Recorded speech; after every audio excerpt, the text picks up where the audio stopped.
2017 mains పరీక్షలో వచ్చిన అసలైన ప్రశ్నను ఇక్కడ చూస్తున్నాం కదా. ఇది ఎగ్జామ్లో అడిగిన విధానం. ఇక్కడ ప్రశ్న ఏంటంటే, ప్రసిద్ధ మోటుపల్లి ఓడరేవులో అభయశాసనం అంటే వ్యాపారులకు రక్షణ కల్పించే చార్టర్ను కాకతీయ పాలకులలో ఎవరు జారీ చేశారు అని స్పష్టంగా అడుగుతున్నారు. ఇప్పుడిచ్చిన 4 ఆప్షన్లను విశ్లేషిద్దాం.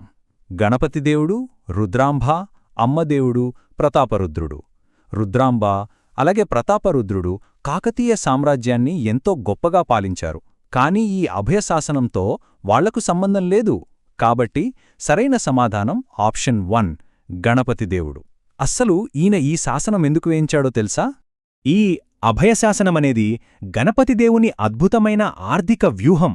అప్పట్లో సముద్రపు దొంగల వల్ల, ఇష్టమొచ్చినట్లు వేసే పన్నుల వల్ల విదేశీ వ్యాపారులు చాలా భయపడిపోయేవాళ్లు. వాళ్లల్లో పూర్తి భరోసా నింపి మూటుపల్లిని ఒక ఇంటర్నేషనల్ ట్రేడ్ హబ్గా మార్చడానికి గణపతిదేవుడు వేసిన మాస్టర్ స్ట్రోకిది. క్రీస్తు శకం 1289లో జరిగిన దక్షిణాపథ విజయ యాత్రలో రుద్రమదేవి మరణించినట్లు నిర్ధారించే శాసనం ఏది? ఇదే ఇక్కడి మన ప్రశ్న. ఆమె 1289లో కాయస్థ అంబదేవునిపై జరిగిన యుద్ధంలో వీరమరణం పొందిందని ఇచ్చిన ఆప్షన్లలో ఏ రాతి శాసనం పక్కాగా నిరూపిస్తుందో మనం ఇప్పుడు కనిపెట్టాలి. ఆధారాలను ఒక్కసారి జాగ్రత్తగా పరిశీలిద్దాం. ఇక్కడ ఆప్షన్ 1 కరెక్ట్ ఆన్సర్. పువ్వుల ముమ్మడి అనే ఒక నమ్మకస్తుడైన సైనికుడు వేయించిన చందూపట్ల శాసనమే 1289లో ఆమె మరణాన్ని ధృవీకరించే అసలు సిసలైన ఆధారం. మరి మిగతా ఆప్షన్లు చూస్తే త్రిపురాంతకం శాసనం అంబదేవుని విజయాలను తెలుపుతుంది. ఇక గురజాల, ఇందులూరు శాసనాలకు ఆమె మరణంతో ఎలాంటి డైరెక్ట్ కనెక్షన్ లేదు. సో కరెక్ట్ ఆన్సర్ చందుపట్ల శాసనం. కాకతీయ పాలనలో నాయంకర పద్ధతిని ప్రవేశపెట్టిన రాజు ఎవరు? ఎగ్జామ్స్లో చాలాసార్లు రిపీట్ అయిన మోస్ట్ ఇంపార్టెంట్ క్వశ్చన్ ఇది. ఇచ్చిన ఆప్షన్లు చూద్దాం. రుద్రదేవుడు, గణపతిదేవుడు, రుద్రాంబ, ప్రతాపరుద్ర.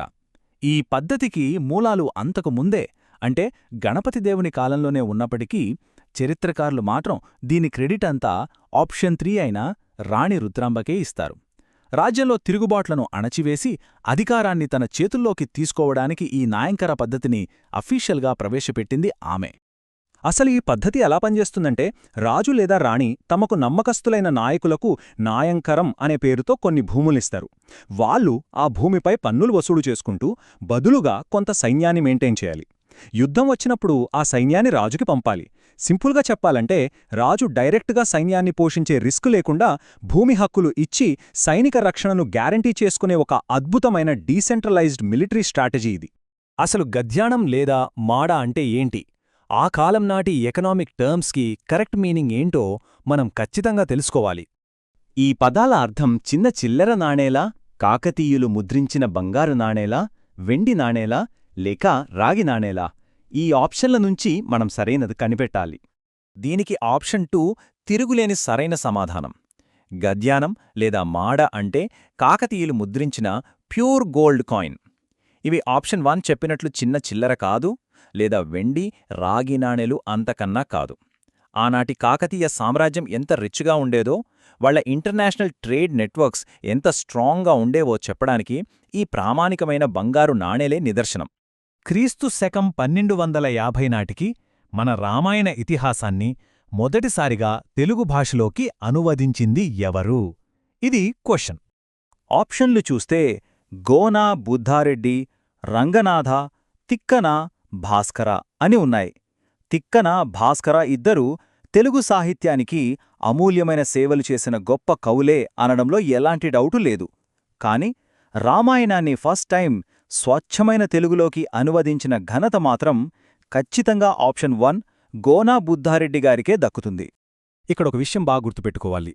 గోన బుద్ధారెడ్డిగారు రాసిన ఈ అద్భుత కావ్యం పేరే రంగనాథ రామాయణం. దీని స్పెషాలిటీ ఏంటంటే, ఇది చాలా కఠినమైన సంస్కృత పదాలతో కాకుండా ఎవరైనా పాడుకోవడానికి వీలుగా ఉండే చాలా సింపుల్ మ్యూజికల్ ద్విపద ఛందస్సులో రాయబడింది.